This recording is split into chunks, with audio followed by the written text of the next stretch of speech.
सुप्रभात बच्चों। तो आज हम पढ़ेंगे आलेख और फीचर आलेख में क्या अंतर है। तो जैसा कि आप जानते हैं, आलेख और फीचर हमारी 11वीं और 12वीं कक्षा के पाठ्यक्रम में है। तो हमें पता होना चाहिए कि इसे कैसे लिखा जाता है, इसकी क्या क्या विशेषताएं होती हैं, उनको हम आज ध्यान देंगे और ध्यानपूर्वक लिखेंगे।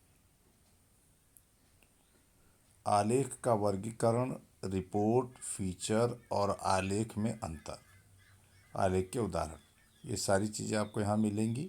तो धीरे धीरे करके एक एक स्लाइड हम पढ़ेंगे, समझेंगे और इनको अपनी उत्तर पुस्तिका में लिखेंगे। सर्वप्रथम हमें यह जानना अति आवश्यक है कि आलेख क्या होता है। आलेख एक गद्य लेखन विधा है जिसे वैचारिक गद्य रचना भी कह सकते हैं। वैचारिक जहाँ हमारे विचारों की प्रधानता है, लेखक के नीति विचारों की प्रधानता है। लेखक निम्न विषयों पर प्रतिपादित किए जाते हैं। तो आलेख जो हैं निम्नलिखित विषयों पर लिखे जाते हैं। कौन से हैं? जैसे ज्वलंत विषय, समस्याओं, अवसरों तथा चरित्र पर आलेख लिखे जाते हैं। ठीक है, जैसा कि आपने पढ़ा, किसी एक विषय पर प्रधान छोटी सी संयुक्त रचना को आलेख कहते हैं, जिसमें तथ्यात्मक, विश्लेषणात्मक अथवा विचारात्मक संपूर्ण जानकारी होती है। आलेख गद्य लेखन की वह विधा है जिसमें लेखक अपनी बातों को स्वतंत्रता पूर्वक दुनिया के सामने बयां कर सकता है। आलेख लेखन के मुख्य अंग निम्न प्रकार हैं। आलेख में मुख्य रूप से दो अंग प्रयुक्त होते हैं। प्रथम अंग है भूमिका तथा इसका द्वितीय व महत्वपूर्ण अंग है विषय का प्रतिपादन।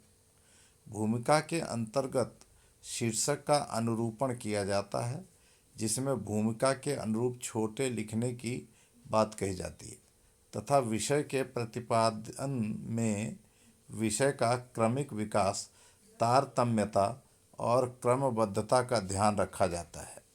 अंत में तुलनात्मक विश्लेषण करके निष्कर्ष निकाला जाता है। अगली स्लाइड देखिए। आलेख लिखने हेतु महत्वपूर्ण बातें, कौन सी बातें जो हमें ध्यान में रखनी चाहिए?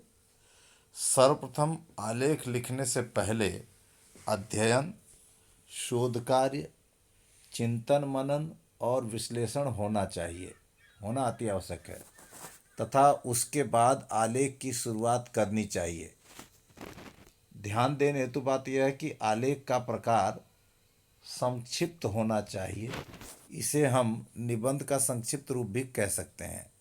आलेख और निबंध में यही अंतर होता है कि आलेख में निजी विचार होते हैं तथा निबंध में ऐसा नहीं होता। तीसरी ध्यान रखने वाली बात यह है कि विषय वस्तु में से संबंधित आंकड़े या भ्रमण हेतु उदाहरण कहीं से नोट कर लें और आलेख लिखते समय उन्हें सही स्थान दें, और इसमें वैचारिक और तकनीकी युक्त कौशल भाषा, जिसमें विचारों और तथ्यों की स्पष्टता रहती है। अगली स्लाइड देखें। यह विचार श्रृंखलाबद्ध होने चाहिए और आलेख की भाषा श्रृंखलाबद्ध यानी क्रमानुसार हो, और आलेख की भाषा सरल, समझ में आ सकने वाली, रोचक और आकर्षक होनी चाहिए। वाक्य छोटे हों, एक परिच्छेद में एक भाव व्यक्त हो। अंत में ध्यान रखने योग्य बात यह है कि आलेख का समाप्ति अंश निष्कर्ष परक होना चाहिए। इन बातों का ध्यान रखते हुए आलेख की रचना होनी चाहिए। अब हम जानते हैं कि आलेख और फीचर में क्या समानता होती है तथा क्या अंतर होता है। तो देखिए अगली स्लाइड में। फीचर किसी रोचक विषय पर मनोरंजक ढंग से लिखा गया विशिष्ट आलेख होता है। यह मनोरंजक ढंग से तथ्यों को प्रस्तुत करने की कला है, जबकि आलेख गंभीर अध्ययन पर आधारित प्रामाणिक रचना होती है। फीचर विषय से संबंधित अनुभूतियों पर आधारित विशिष्ट आलेख होता है, जिसमें कल्पनाशीलता और सृजनात्मकता कौशल होनी चाहिए, जबकि आलेख एक विषय पर तथ्यात्मक, विश्लेषणात्मक तथा विचारात्मक जानकारी होती है, कल्पना का स्थान नहीं होता। आइए हम एक आलेख लिखते हैं जहां शीर्षक है राष्ट्रीय एकता। अब ध्यान दीजिए कि ये आलेख किसी देश को सही से चलाने के लिए तथा विकास और प्रगति के पथ पर अग्रसर होने के लिए राष्ट्रीय एकता सुनिश्चित होनी चाहिए। बिना राष्ट्रीय एकता के देश खंडों में विभाजित हो जाएगा। जाति, धर्म, क्षेत्र, भाषा के आधार पर लोग एक दूसरे से भेदभाव करेंगे। देश में आए दिन सांप्रदायिक दंगे होंगे। राष्ट्रीय एकता देश के लिए अति आवश्यक अंग है, जो देश को सभी राज्यों के साथ जोड़ने का जरिया है। भारत एक विशाल देश है। इसकी भौगोलिक और प्राकृतिक स्थिति ऐसी है कि इस एक देश में अनेक देशों की कल्पना को सहज रूप से किया जा सकता है। इस देश में 6 ऋतुओं का अद्भुत क्रम है। देश में एक ही समय में एक ही क्षेत्र में गर्मी का वातावरण होता है तो एक तरफ सर्दी का वातावरण होता है।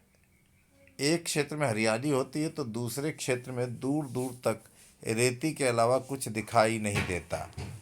अंग्रेजों ने भारत में एक छत्र राज्य करने के लिए सबसे पहले यहाँ की एकता पर प्रहार किया,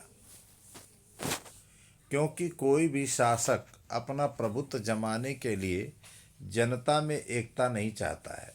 इसलिए अंग्रेजों ने फूट डालो राज करो की प्रबल नीति अपनाई, जिसके कारण वे सैकड़ों वर्षों तक भारत के सशक्त शासक बने रहे, जिसका परिणाम यह हुआ कि भारत में धर्मों व जातियों तथा वर्गों के आधार पर कलह, दंगे भड़कते रहते हैं।